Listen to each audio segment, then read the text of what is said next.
Raila Odinga is a tragedy to our constitution, is a tragedy to our democracy, is a tragedy to our future.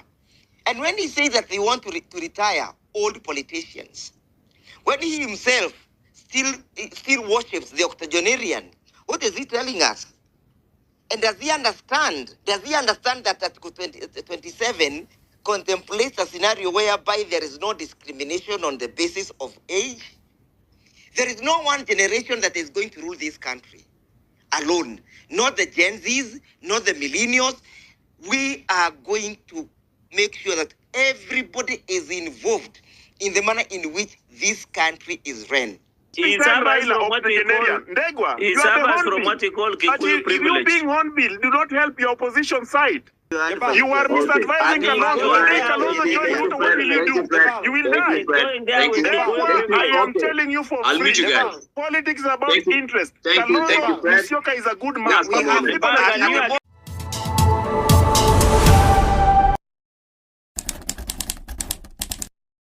That Dr. Fred Matiang'i is not a trusted face.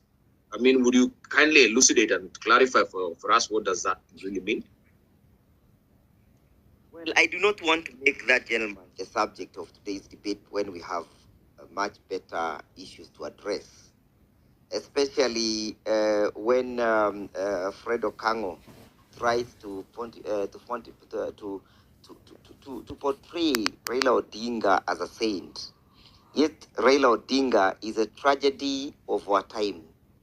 Is one of the persons that we must address and tell him to keep off from causing constitutional confusion. Frederick is not coming to the reality that the person who has disorganized our politics and our democracy to the greatest length is Raila Odinga. Look at our parliament today. Parliament is constituted in a manner that there is either the majority or the minority at any given time. Article 108 provides that there shall be a leader of majority and there shall be a leader of minority in parliament. And the reason for that is that we can enhance accountability, we can enhance oversight, and we can also try to create some ability of qualitative and quantitative debates and legislation in parliament. But what has Raila Odinga done? Raila Odinga has gone to bed with the majority, meaning that he has neutralized the minority in parliament. That is therefore to say that he has disorganized the constitution of parliament.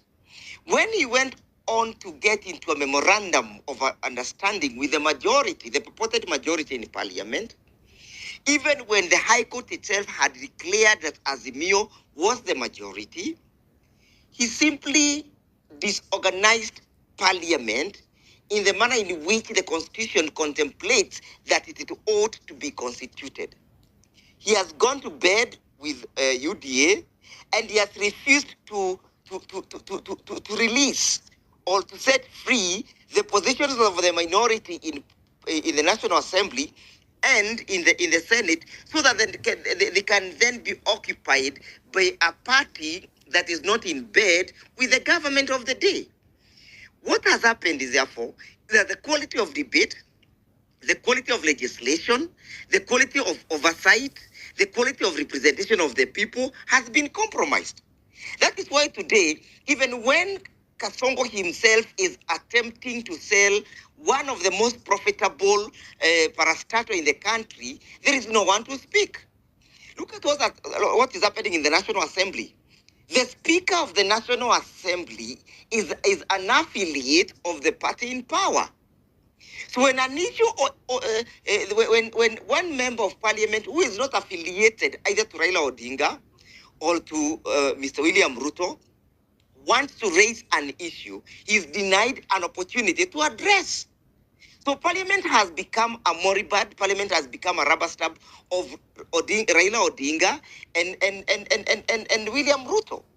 And that's why we are saying that we must get our democracy back to where it ought to be, back to where the Constitution speaks, contemplates, back to where the aspirations of the people are.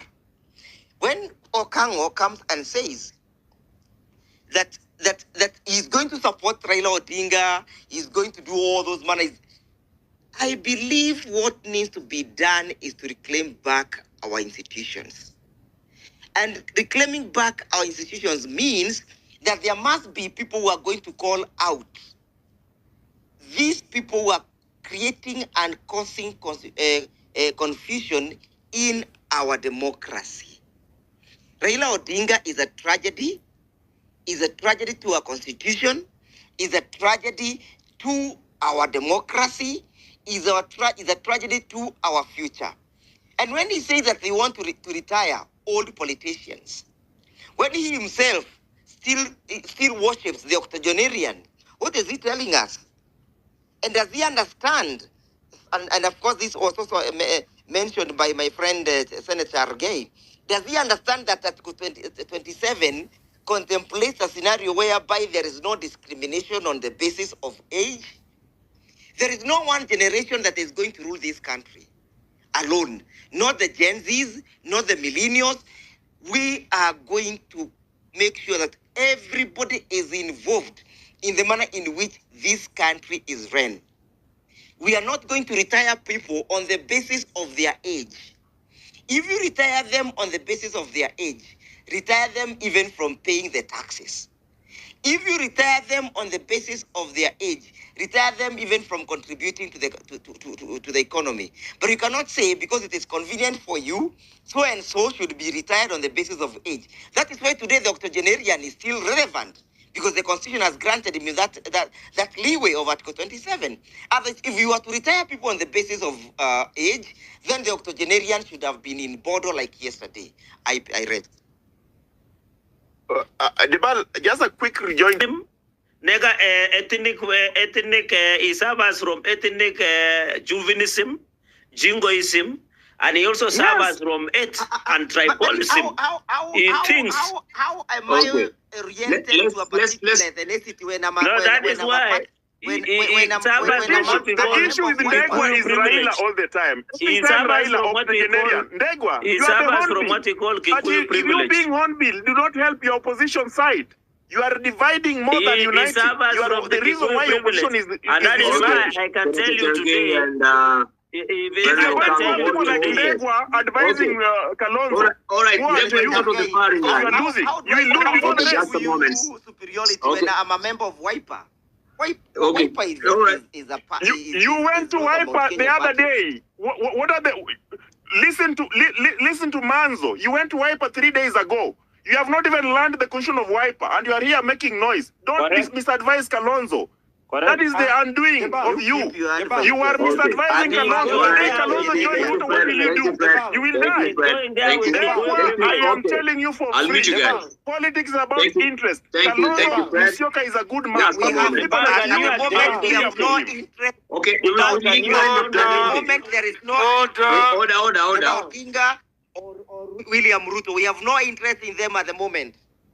Okay. Our interest is to liberate the just a moment and get. There is no liberation. Where were you when Uhuru Kenyatta was messing? You are suffering from Kikuyu privilegism. All right, but I think no. Just a moment, Fred. Just a moment, Prof. Just a moment. No, Prof. Just not to attack personalities because. Yes. That's what I want to say. This is our some personalities. Okay. Somebody, I don't know what. Let's be ideologically driven. And let us be knowledge-driven. Let us be compassionate about our country. You know, these things are just throwing words and insulting. Ideologically differently, you can bring how you differ ideologically. But personally, I think that is actually lacking leadership. And in fact, I wouldn't spend this space when people are just throwing words and insults. I explain why you disagree with somebody, not that you just disagree with somebody else. Let's tackle the current problem. Let's not jump into Uhuru. Let's not jump to Kibaki. Let's not jump into Moi. Even you go to Kenyatta's grave and remove them then. Let's focus on what will currently help this country and moving forward. Thank you. Well said, but well said. Yes, and I agree. Just allow this platform to pontificate For as long as individuals you allow to people like pontificate. Ndegwa, we'll take him head on. No. Front of We'll take it, Toronto. no, you cannot allow Ndegwa to come Just a and moment. talk We down will us take him and because on he's servants. any day, Will not allow. anytime. All right, Will not we hear allow. you. We will take him on any day. All We right, will take but it in just no. pontificating. Okay, but I think also it's very often saying it's very reductive of you now just to go on a low blow, you know, below the belt and attack personalities. No, I think we should debate on ideologies. Down there, the low blow.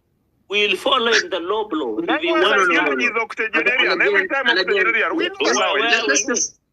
Okay, Senator Chergey and Fred, let's just observe some decorum here because we have respected also distinguished guests here, just like you are, and we want to follow, you know, the gist of the conversation. So if we start attacking personally and getting to personal matters, I think also that one really lowers the caliber and the space of the debate that we do have here. So kindly, let's just also adhere to these rules of debate, which are very important.